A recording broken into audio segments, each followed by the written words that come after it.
put your name and your organization that you're with and maybe the community that you live in into the chat, so that way we'll get a sense of who is here and can help us just in terms of the follow-up organization that we'll be having.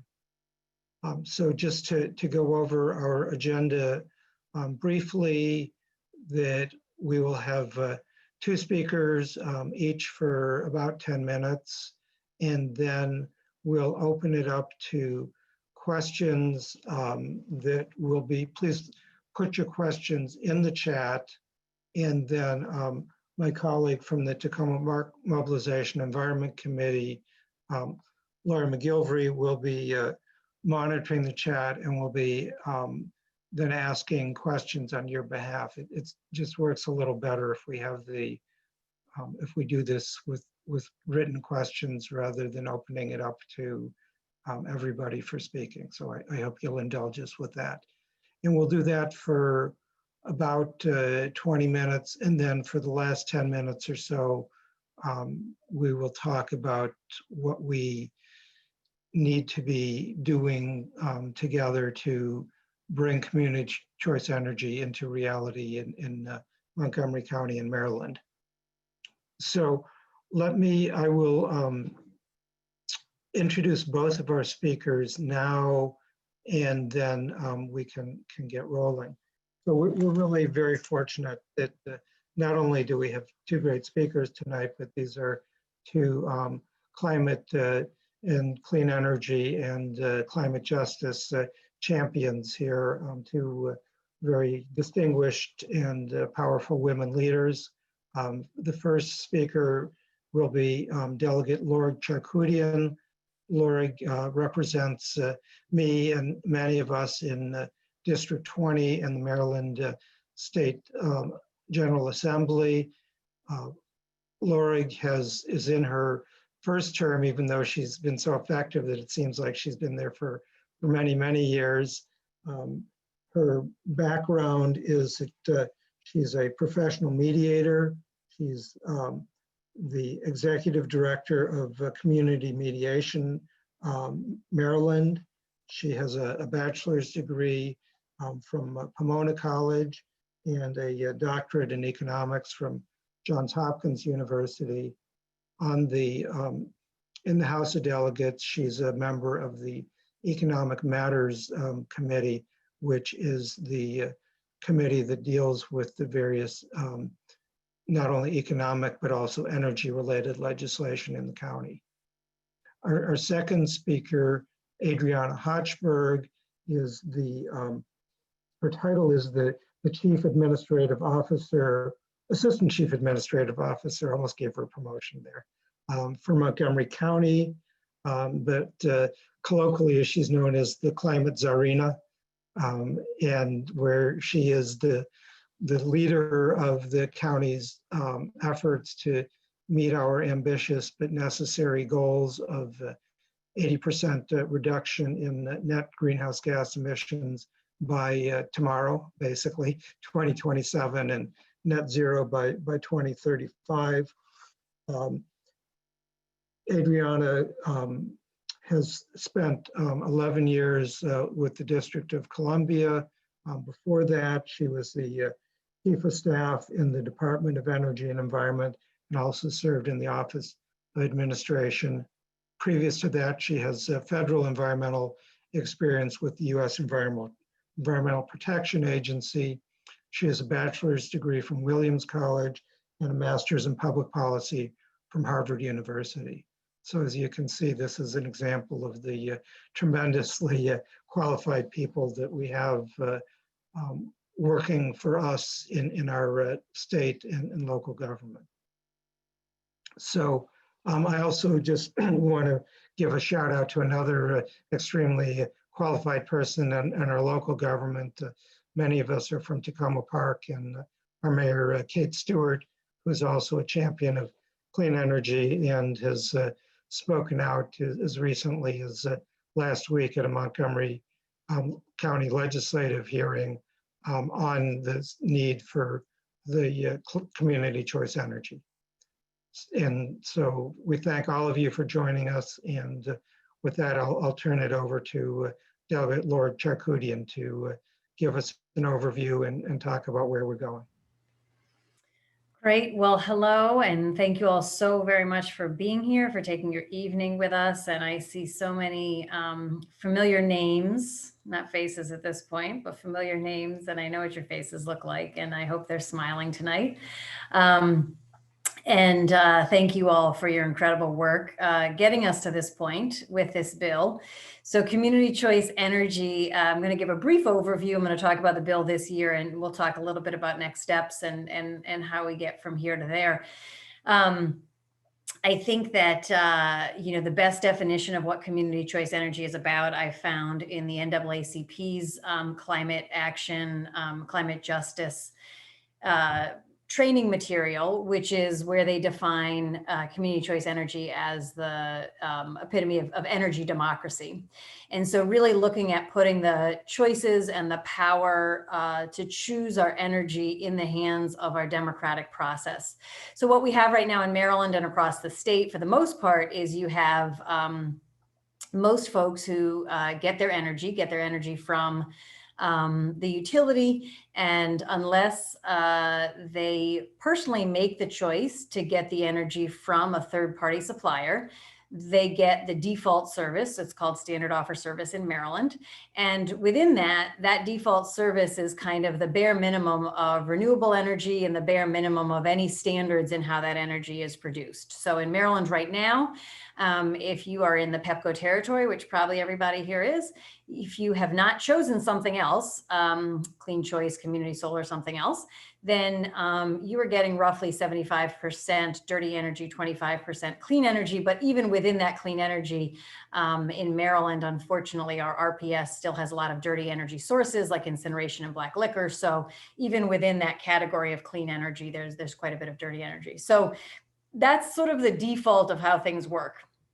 The idea behind community choice energy is that we put the decision about the energy supply into the hands of local government, where local government can engage with community members and can design the decisions about energy supply based on the values of the community. And so what that's meant across the country in the 9 states that have community choice energy is that you see states really doing a much better job of balancing a much higher percentage of clean energy and lower cost to community members. So there are some CCEs across the state that are designed across the country that are designed primarily to lower the cost to community members. And in fact, when CCEs started a few decades ago, that was sort of the primary goal. But then over time, they've really been shifting towards more and more of an environmental goal. And so the goal being to get more and more clean energy into the mix. And then what you get to see is prioritizing as much clean energy as possible at a price that's still lower than the standard default service. In addition to clean energy in the mix, CCEs have also been used, especially in California, to develop local energy projects, so local solar, local storage, to be an economic development driver through the local energy development, through energy efficiency and demand response efforts. And so you again have this opportunity to say, what are our values? Our values around energy affordability, our values around clean energy, our values around local jobs, our values around local development. And then build an energy mix that's really reflective of that. So in order for a community choice energy to work, it is an opt-out model, which means that everyone is automatically in the mix unless they choose to be out of the mix. And that's really important. I think many of you are in Tacoma Park. Tacoma Park has done a really good job of trying to do an opt-in model where they negotiated 100% clean energy with, I think it's with Clean Choice. And it was a very competitive price, but still the need to go sort of door to door, person to person to sign everybody up meant that both a smaller percentage of folks ended up involved in that, but also it's very hard to negotiate a really good price if you can't guarantee that everybody or almost everybody is involved in that. So the fundamental way that community choice energy works is that it is an opt out. So just like right now, if you do nothing, you're in the standard offer service of Pepco. With a CCE, if you do nothing, you're in the CCE of Montgomery County. So that's the basic model of it. Because it does involve, so in the state of Maryland, there is a, right now, their county or local government cannot establish a CCE. It requires that the state first pass enabling legislation for CCE. Because the CCE is such a dramatic shift in the decision-making power and control of how energy decisions are being made, last year and in previous years, the year before and years even before I got into the General Assembly, there's been significant corporate opposition to community choice energy as legislation because of the shift really from places where significant income is being made through controlling those decisions to this opportunity for the power to be in the hands of the people through their local elected governments. So it's been a real challenge to get this legislation through the General Assembly. Last year, we managed, because of a lot of the great grassroots work of folks here, we managed to get the bill out, and the compromise that we ended up with was that it was a pilot project with Montgomery County being the only county that was authorized to establish the pilot CCE. And Montgomery County was selected because the county was the most interested and the furthest along in considering it. And because the county delegation, on the House side, the county delegation was unanimously in support of this. And so we managed to get it out of the House of Delegates last year with as a pilot project, CCE. This still wasn't easy. It was quite a significant effort to get that done, but we did. And then unfortunately, I think we had the votes in the Senate, but it was close to the early ending of the session because of COVID. And I think the sort of special interests who were against us managed to use that to delay it long enough such that it didn't get out of the Senate in time. So after significant conversations with my colleagues, with leadership and others, we've decided that we would bring the bill back this year in the same form that it passed through the House last year. So we're bringing it back as a local bill, and we're bringing it back as a pilot for Montgomery County. We've made some improvements to it. And we are going through the process right now.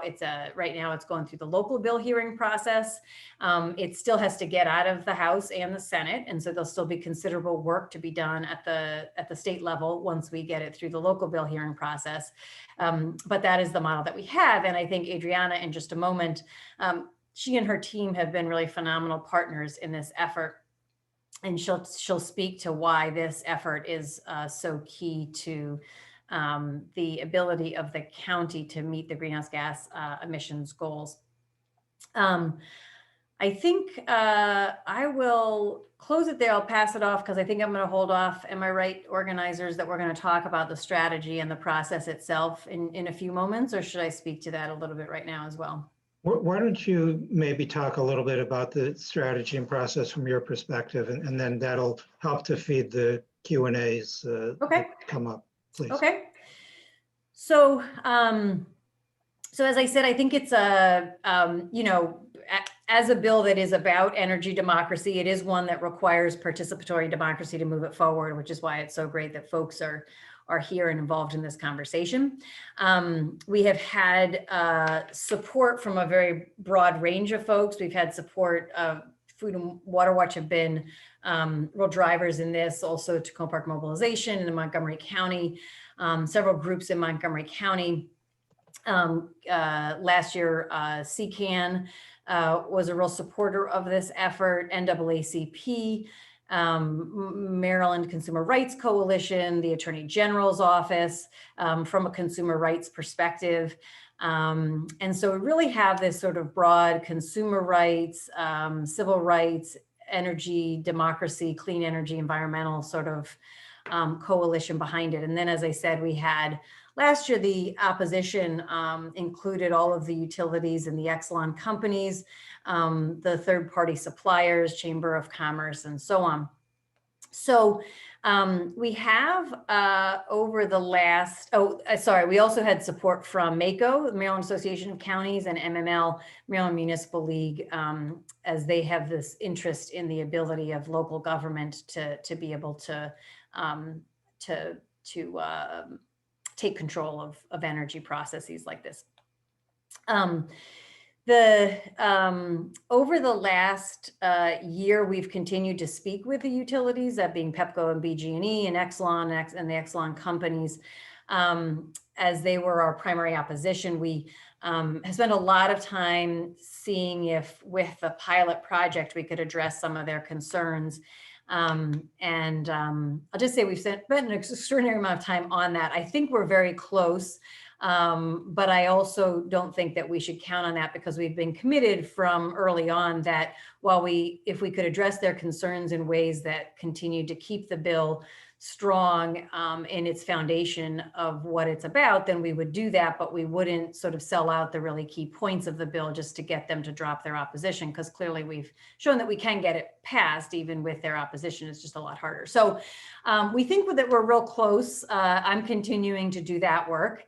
And it would be ideal if they would drop their opposition. I don't think they'll shift to supporting it, but if they would drop their opposition, it'll certainly make things a little bit easier. But either way, we should be ready to kind of continue to do the advocacy, because even if those the utilities drop their opposition, there'll still be opposition from some of the other corporate interests.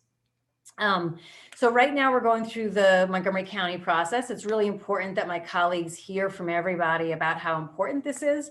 While I don't think there's any danger that we wouldn't pass this as this local bill out of the Montgomery County delegation, the important thing is for all of the delegation members to be ready to fight for it in the House, and in particular in the Senate.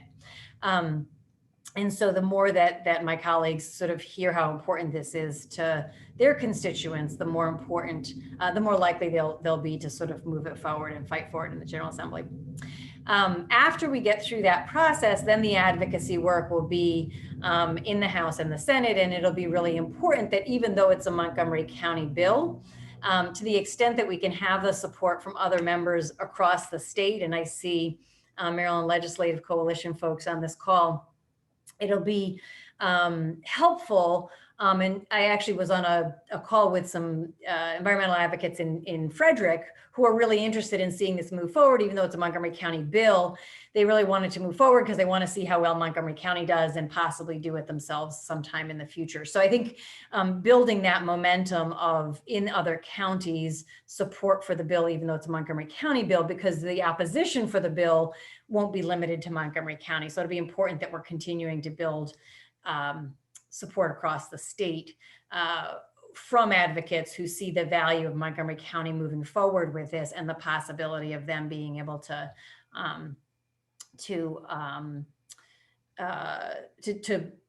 be able to join, and their counties being able to engage at some point in the future. So that'll be another really important piece of this process.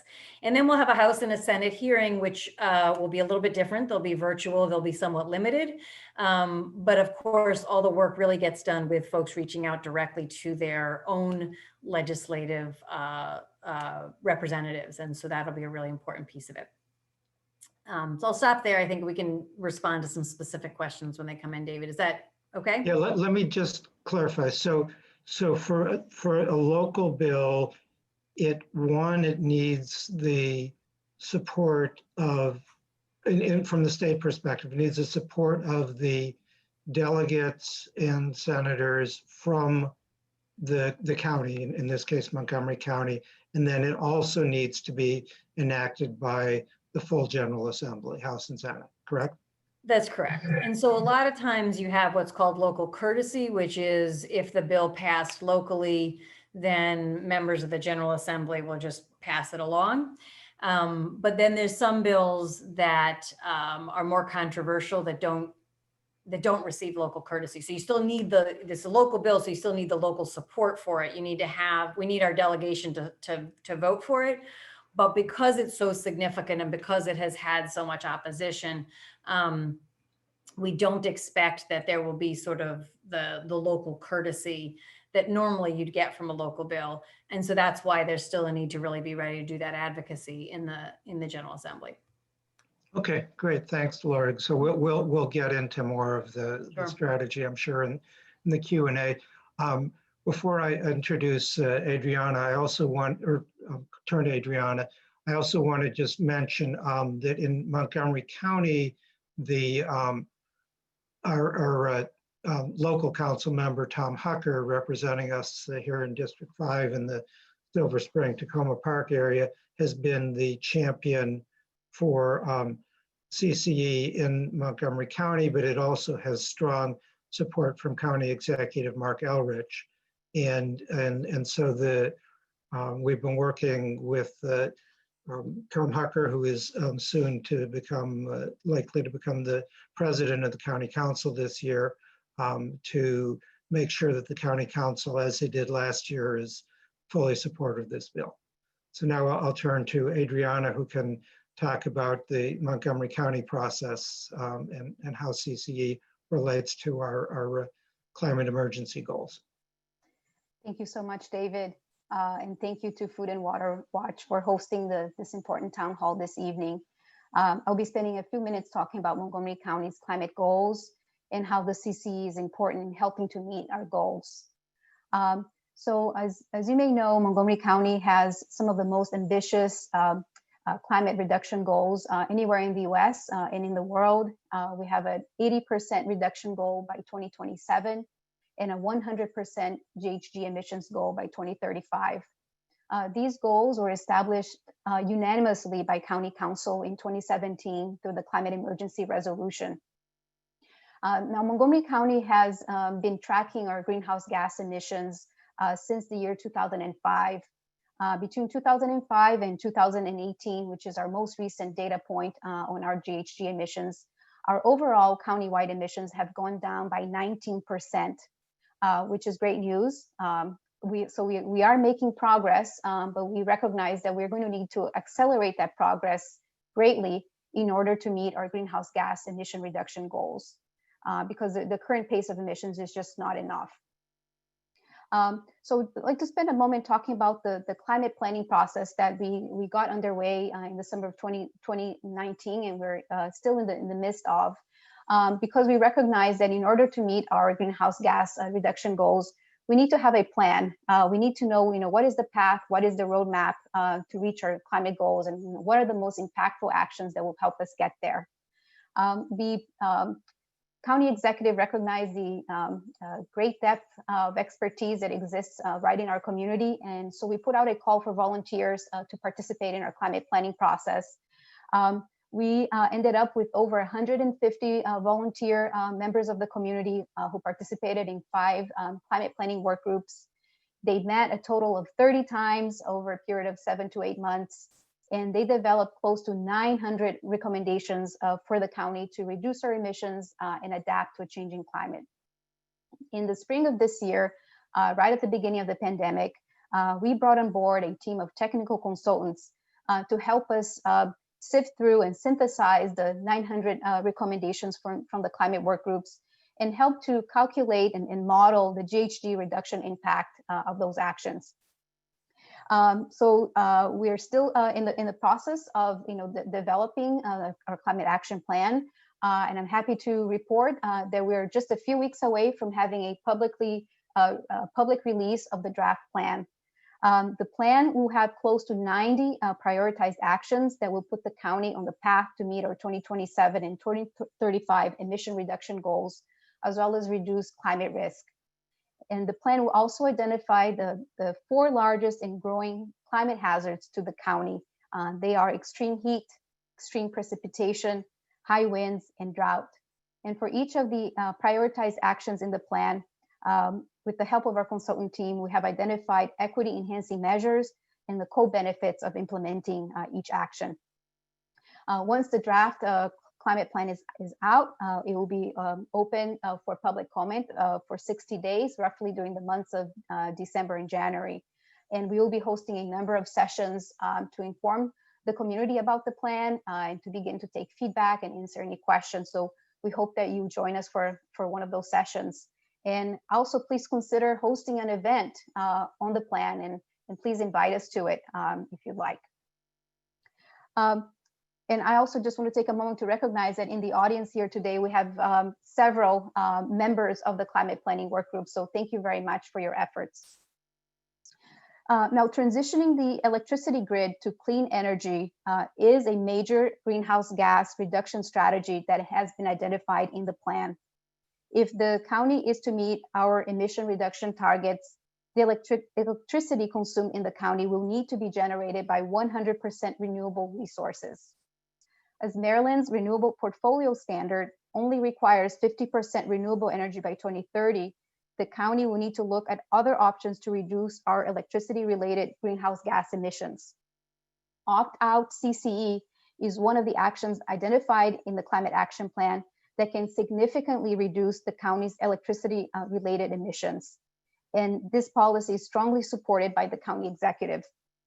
A CCE would enable the county to choose an electricity supply that is significantly greener than the default service offered by the utilities that serve the county. One thing that I really like about the CCE is that it gives the ability for the county to be the masters of our own fate. It also brings with it, responsibility and hard work to implement it once the law is passed. And to achieve the dual goals of affordability and 100% renewable energy, we are going to need to be mindful that sometimes these goals align and sometimes they conflict. And so we will need to take a thoughtful approach in implementing it in the county. Thank you.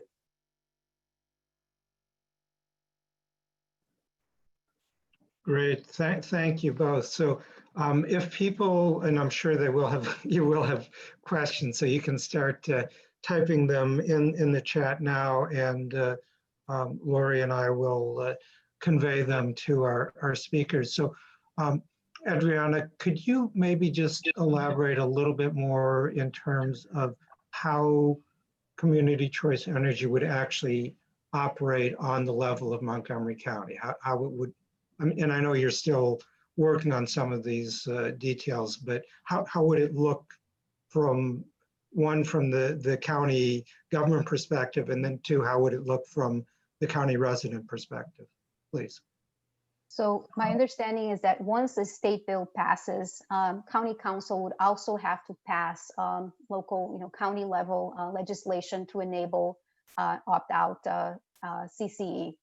And then at that point, the county would be in the position to develop a CCA development plan, basically a plan for how we would be standing up CCA in the county.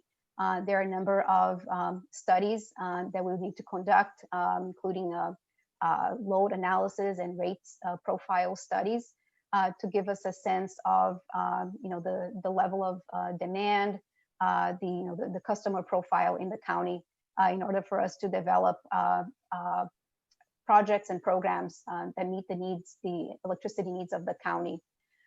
We would then go through a process of getting the program stood up. The process of getting it stood up is going to also involve a work group hosted by the Public Service Commission, and that work group is going to iron out a number of the details that will kind of help to set the operating structure and framework for how a CCU could run on a day-to-day basis. Great, thanks. That helps. And Laura, maybe you could just maybe should have asked you first, but just to fill in from. Oh, well, we're going to take a break because we have our distinguished guest here and put our county executive, Mark. We've just been talking about your great support for community choice energy. Mark Elrich, our county executive, has just joined us. Laura has talked from a state perspective. Adriana has spoken about how the support in the county and starting to talk about how it would work. But Mark, if you'd like to unmute yourself and share a few thoughts with us, I'm sure we'd all very appreciate that. So first of all, thank you all for doing this. I look forward to a series of environmental meetings as we start rolling out the blueprint that we've put together, because this is just part of it. But this is a really big part. I don't know if, I'm sure Lorig said this. So there is no achieving zero by any year unless we do this. If we leave it to the private sector to convert their system over in and of themselves, and if they have no incentive to do it, such as I need these customers, there's going to be a very long time. And so I'm very happy to support this bill. I was really encouraged, and I was talking to Sidney Katz about this. He's is a strong believer that you should have to opt out of clean energy, not opt into clean energy. And I was really encouraged by that. I think that, I raised this as an issue with the delegation, as this is a priority. We're going to make sure that we continue to raise it in Annapolis as a priority. I guess I won't be going to Annapolis for any hearings this year, Lorig, and I'm assuming you guys are going to be virtual. But if you're virtual, then I'll be testifying on Zoom or whatever it is you use down there. But we think it's important to move in this direction. There are a lot of things we need to do. This is one part of it. Greening our grid really relies on the ability to bring in competitors who actually are willing to have a green grid. And in the meantime, the county has things we need to do. We're looking at 2 pilot projects, which I'm excited about. I talked to people about, I think after I was elected. One is to look at putting solar glass windows on a building. And so that is going to happen at the Holiday Park Senior Center. And we're going to see if this technology is ripe and how the generation of electricity and the savings it creates, how that affects the cost of having made the decision to replace the bad windows with these solar windows. And we're also looking at wrapping a county building in a solar wall, a curtain wall of probably a combination of panels and also solar glass, and see what the effect on the building is of actually reducing energy consumption in winter and in the summer, as well as generating electricity. So we can't solve everything by attacking the power grid. That's not going to happen. We've got to do things closer to home. And I'm the big believer. I'm not going to tell anybody you shouldn't buy solar credits in West Virginia, but in Montgomery County's reality, our power will continue to come from a coal-fired, oil burning, natural gas burning, nuclear powered sources of primary energy.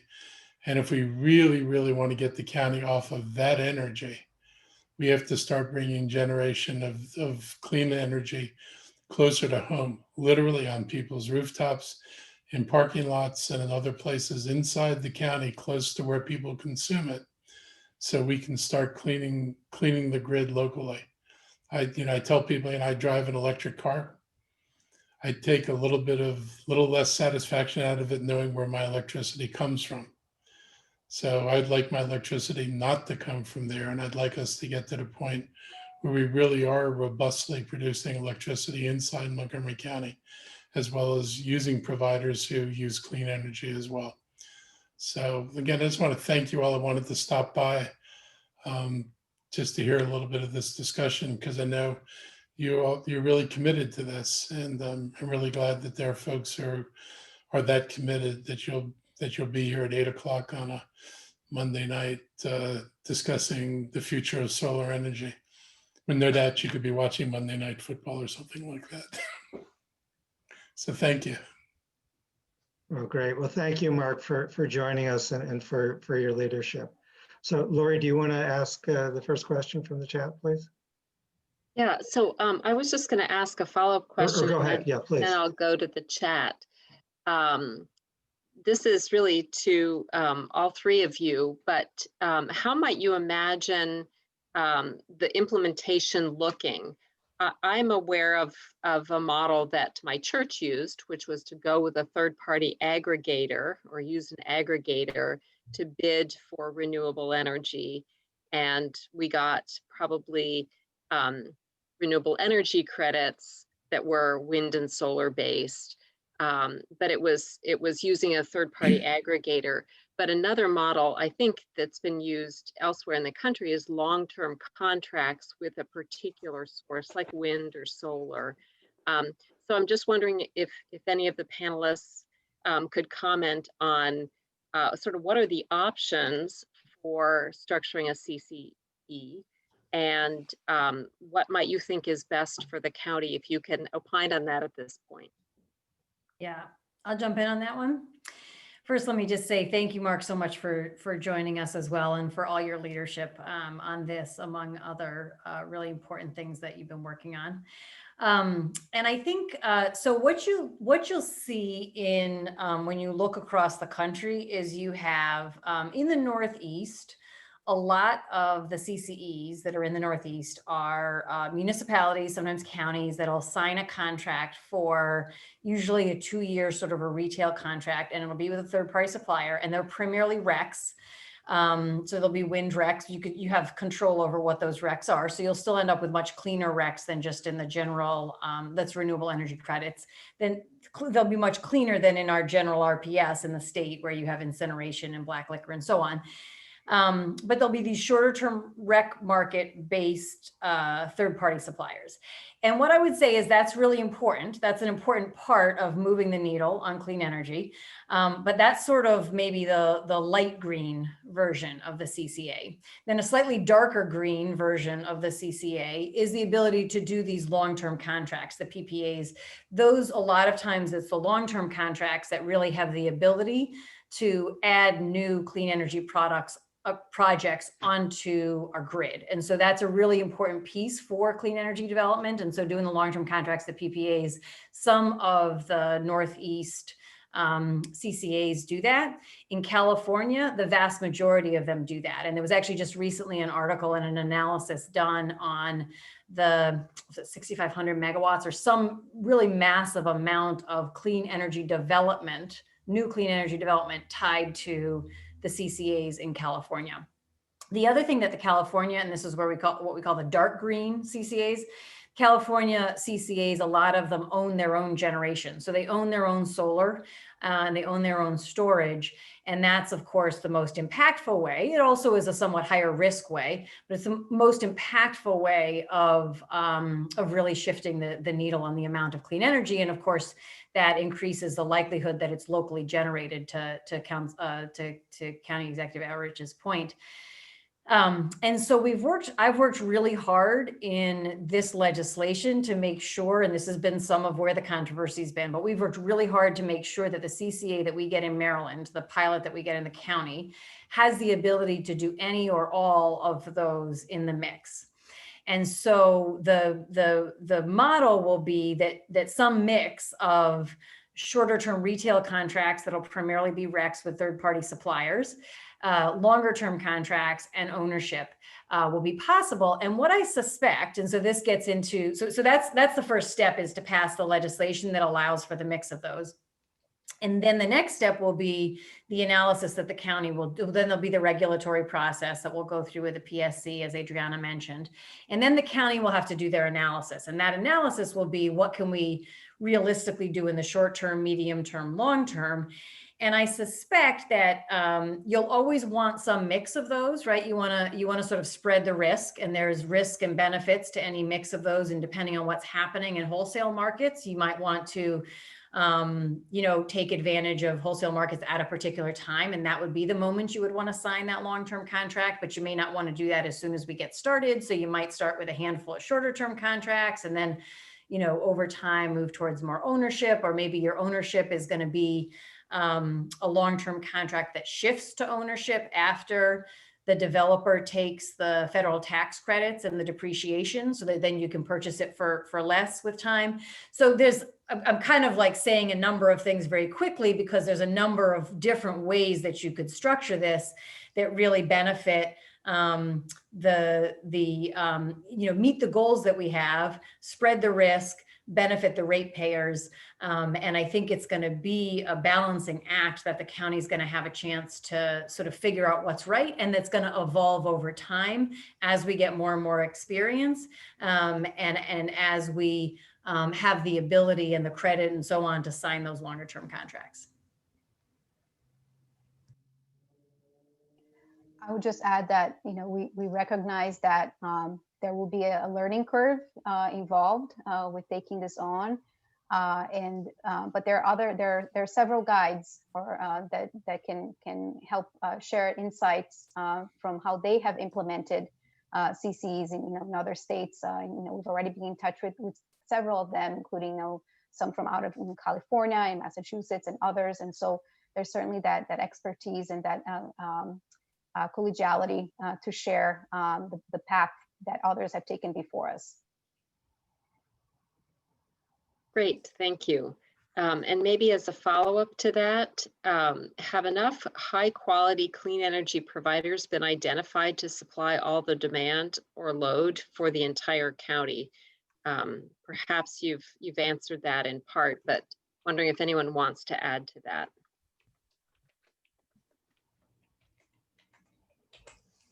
Well, I think the reason you do a CCE is to build more, right? I mean, there aren't enough clean electrons on the grid right now. So there's companies that will respond. There's companies that will be able to respond both with the retail or on the wholesale, long-term or ownership side of things.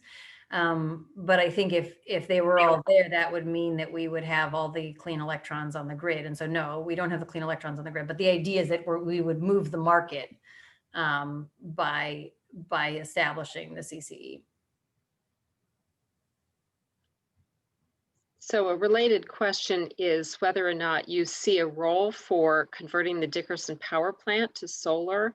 And I think it's also being discussed, solar and energy storage, allowing the county to own and operate solar generation, or see it factoring into the CCE mix. I'm very interested in the Dickerson power plant, the incinerator. Anything we own up there is an asset, seeing if we have the potential of putting solar on that, particularly since there's land that's been spoiled by the, GenOn facility. And so it's not prime agricultural land anyway. So if we can grab acres, maybe many acres of, the solar of the land that Pepco and GenOn have, I would be more than happy to see if we can find somebody to put solar panels on it. I'll just say that I think it's Oakland.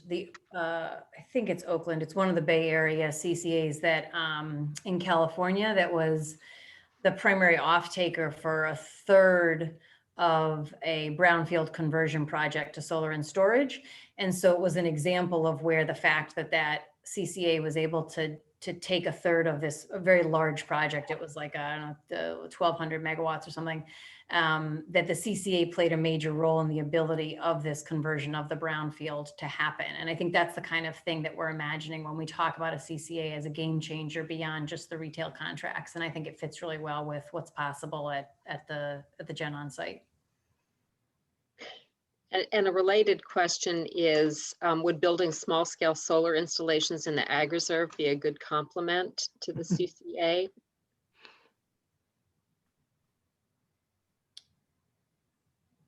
I think there's the conversation about the ag reserve that I probably don't want to get into right now. And I would just say that whatever it is that the county ultimately decides in terms of what you want to do with where the solar goes, I think the CCA has the ability to ramp up solar storage, production, energy efficiency, even demand response, all of those things within the county. So anything that we can do, then we can kind of maximize its impact with the possibility of having the CCA.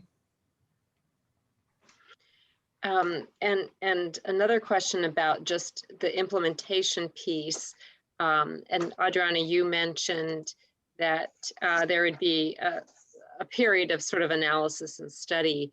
Can you speak to the cost to the county to implement a CCA? Is it staff time? Is it other kinds of things?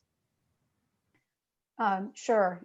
There would certainly be staff time in terms of having someone on the staff who has expertise in energy and regulatory affairs to serve as the county's liaison to the Public Service Commission in the work group that will be establishing the regulatory framework. there's also costs involved with these studies. I'll be frank to say that at this point, we don't know yet what the cost of having these studies would be. That would be one of the first steps that we would have to take, once the CCE passes, is to begin to get baseline information on what the costs are to implement. I do understand, though, that these costs associated with the standing up of the CCE would at a later point be able to be recouped through the rates, but that is a multi-year process. So if I could just follow up. So Adriana, with the studies and establishment of the baseline, is the county intending to wait until the CCE is actually enacted, or are you moving forward in anticipation that this is a possibility? So since time is so much of the essence in the climate emergency. So the fiscal year 22 budget development cycle, it's still in process in the county, but we are prioritizing a need for a resource that has, regulatory energy, utilities expertise that would be able to do a number of things, but including serving as a liaison, as the county liaison to the Public Service Commission work group. I understand that, once the CCA is passed, the work group would be standing up, I think, as soon as July of next year. So we want to be able to be well positioned to, participate actively in that working group process.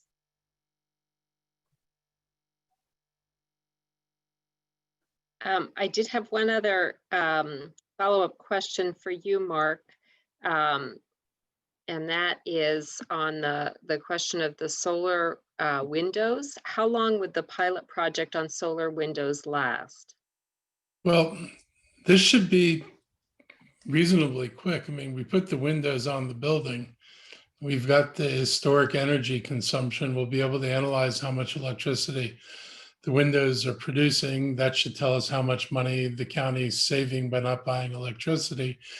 And then we can compare the cost of installing those windows to the cost of what it would have been to install replacement windows. And you can do an analysis, I think, pretty down and dirty on whether or not economically it made sense. And of course, since we're dealing with climate change and not strictly an economic decision here, I mean, you've got to decide how much you're willing to spend if there's a slight premium for making this decision. I mean, if everything's going to come down to what's the cheapest, we'd all be burning natural gas and the story would be over.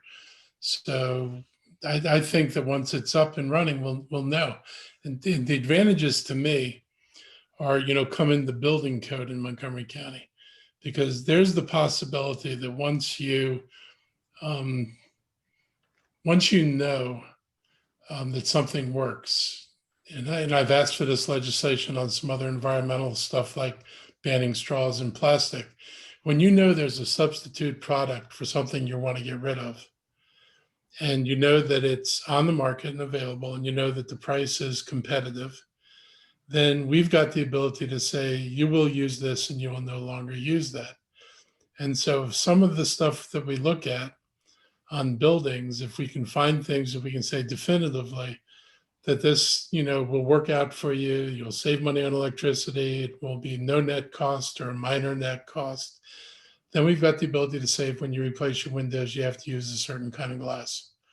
So I'm hoping that, we can demonstrate that things work and then say this is the direction you need to go in. You can't leave it to people to make a choice when you have the ability to actually get out of the mess we're in. It'd be nice if choice worked all the time, but the free market doesn't always care about the environment. I think we've seen enough of that. So let's take the one last question in the chat here, Lori, and then we're going to turn it to Lily to talk about strategies for moving things forward. Great, thank you, David. I think the last question that I saw, unless I'm mistaken, really had to do with the regulations and the time frame, and how long it would take to adopt the regulations and how quickly the county could then proceed to implement one. And that may be a question for you, Audrey, Lorig, with regard to what's in the bill. Sure. I do need to say that I feel like I always need to say this. So I'll just add to Mark's point about a free market that in which we don't pay for the externalities doesn't give us efficient outcomes. But I'll also it's worth remembering that actually the federal government and state government have subsidized fossil fuels for over 100 years and continue to do so. So the cheapness of natural gas is not only because we don't pay for externalities, it's also because of the subsidies over many, many years to build out that infrastructure. So it's worth remembering that when there's a debate or a discussion about why do we have to put in some subsidies for clean energy. It's pales in comparison to the subsidies that fossil fuels have gotten. So I Trillions think of dollars. knows that, but I do think it's important to say it every time we talk about what's cheap and what's not cheap. It's not only cheap because of the lack of externalities. So having said that, let's talk about regulations. So the bill that as it's written right now, assuming it passes with the timelines that we have in there, it would establish, as Adriana said, the work group by July. So very quickly after it passes, it'll have the work group in place. And then there's roughly 18 months of regulation development. And so it's January of 2023 is sort of the point at which a CC could be established at the county level. That doesn't mean that's sort of when legally the pieces could start to be established. Sometime after that, depending on the way that the PSC develops the regs for transitioning load from standard offer service into the CCA, sometime after January of 2023 is when that transition would start to happen. So it might be a year or two after that before everybody is transitioned. One of the things that we had to be careful about is that you don't pull everybody off of standard offer service really quickly, because if you just take that and you have Montgomery and Prince George's County in PEPCO, and contracts get signed for everybody. And if you just pull half the load off all at once, then you potentially have stranded costs that you leave for the remaining customers. And so there'll be a process that'll take some time to sort of over that scheduled period to pull people off of the SOS services. So something could be started as soon as January 2023. All the load could be transferred potentially by early 2025. And then in terms of the question about when could others join, I think when you establish a pilot legislatively, then you'd need to go in legislatively to determine to add others. Great. Thank you so much. So I just want to say, I know Lily wanted to talk about next steps and what comes next. I wanted to thank County Executive Eldridge for joining us, and thank you, Delegate Charkoudian and Adriana Hochberg. We really appreciate your time. I don't know, David, you may want to echo the thanks, and then I'll turn it over to Lily. Thank you so much. I will echo the thanks and turn it over to Lily. Okay, great, thank you. I'll also echo the thanks. We're really lucky to have such great advocates in our state and county government. So thanks everyone for taking the time to join us this evening. I just wanted to take a few minutes at the end of the presentation here to talk a little bit about how folks can get involved with the advocacy to help pass this legislation. You know, as was mentioned by a few of our speakers earlier, we really saw an enormous amount of work by lobbyists for the utility companies and energy companies during the last session. And, you know, as organizers and environmentalists and grassroots folks, we can't hope to match their money, the power of their money, but we can match, we have our own power, and that's the power of pulling together and organizing and advocating for policies that we know will help our communities. And I think that Delegate Charkoudian gave a really good rundown of the path the bill is going to take. It's currently it's just been declared a priority by the county, which we really appreciate and are grateful for. The next step will be a hearing before the county delegation, which is all of the senators and delegates from Montgomery County. I believe that's coming on December 1st. And so the main thing that we're asking folks to do right now is to contact your delegates and senators and let them know that you want them to support this legislation. And there's a couple ways that you can do that. The easy way is for you to fill out the online petition that we have going. If you click on the link that I'm about to put in the chat, it will automatically take you to a screen where you can fill out your name and address, and based on your address, it will automatically generate an email to your delegates and your senator, letting them know that you'd like them to support community choice energy. And beyond just filling that out, I think that maybe recently during the election, many of you may have heard the term relational organizing thrown around in terms of electoral work, but I think we can also apply that principle to advocating on the issues. And so don't just fill out the petition for yourself. Please do share it. If you are someone who helps to run a grassroots organization, and I know there are many of you on this call, I'd ask that you please share it with your members. And if you are or aren't involved with the grassroots, you can still ask friends and family members who you think are likely to support this bill. To Siri's trying to get involved in the conversation. You can always ask your family members and friends to also please do fill out that petition. The messages really, staffers are keeping track of this and letting your elected officials know about the issues that are important to you. And then a thing that you can do that is even more powerful than sending an email is to call your legislators. And I'll also put in the chat in a moment a link where you can look up in case you need that contact information. Just simply call their office. You can leave a voicemail if it's off hours, or leave a message with a staffer and let them know that you'd like them to support community choice energy and fight to help it pass so that Montgomery County can set up a pilot program. And it just takes a minute of your time. That's another thing that's easy to share with others in your circle and ask them to take that step.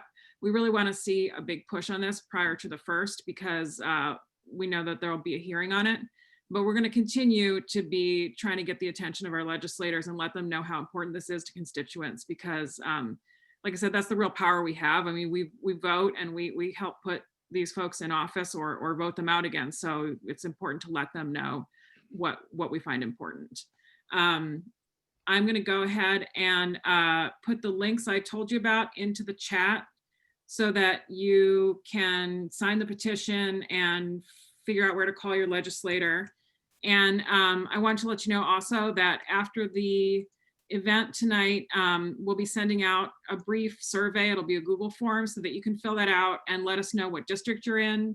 And there'll be like a checklist of ways that you can get involved. If you're interested, you can sign up for our email list so that we can let you know when important events and milestones are coming up. And different options, like if you want to help write letters to the editor or set up meetings with your legislator, we'll try to get you involved that way. And so again, I just want to say thanks so much to everyone for joining us tonight. I know it's a Monday night and everybody's on Zoom all the time. So I just really appreciate everyone taking a few more minutes. Thank you to our guests and to our attendees for joining us tonight. And I think it's really exciting. I think this bill has a lot of energy behind it, and I'm really grateful for all the grassroots support. I think it's really amazing. I've put in the bottom of the chat there the link to the petition and also where you can find your legislator to call them. And I think that's all I've got for tonight. Or David or Lori, is there anything I should have covered that I have not? No, this has been great. I think, one thing, just looking at the names of the people who have joined us, these are, we've got a lot of really committed clean energy activists, and we thank you each for your time, not only tonight, but for all you're doing. It's, the only way change happens is by people doing more than they are required to do to really make things work. So, Laura, do you want to add any final comments in terms of things that would help you in terms of working with your colleagues. And I do want to point out that we do have Eden, who is the Chief of Staff for Delegate Jared Solomon, another member of the House of Delegates. But Lori, did you want to close out with anything for us? And you're muted. Okay. Did you say Lori or Lori? Lori, Oh, me, yes. yeah, just anything in terms of strategies, in terms of contacting your colleagues or anything else. Yeah, no, I think it's really been said. I think that it is really important to let, initially at the county level, and then I think the work that Lily's doing, the work the Food and Water Watch is doing, the work that the Legislative Coalition does, and specifically really finding I was excited to see someone from Frederick is actually here, but finding your folks, across the state, because that'll be a really important connection as well. So, I think I really appreciate the extraordinary effort that's gone into this. I think it's a really solid piece of legislation. We have models out there, but a lot of it, we're going to continue to build the model that's right for Montgomery County. And that's what's really exciting about it when we talk about energy democracy, just to sort of close where I started. We have a lot of the answers, we have a lot of good models, but a lot of it is really finding the way that's right for our county. And so it's a thrill to be able to do that with folks who are so committed to getting this right. Great. Well, thank you for showing us what energy democracy looks like. So, and why don't we leave it there? Thank you all for joining us, and please stay in touch. Thank you. Thank you. Thank you. Thanks, everybody. Thank you.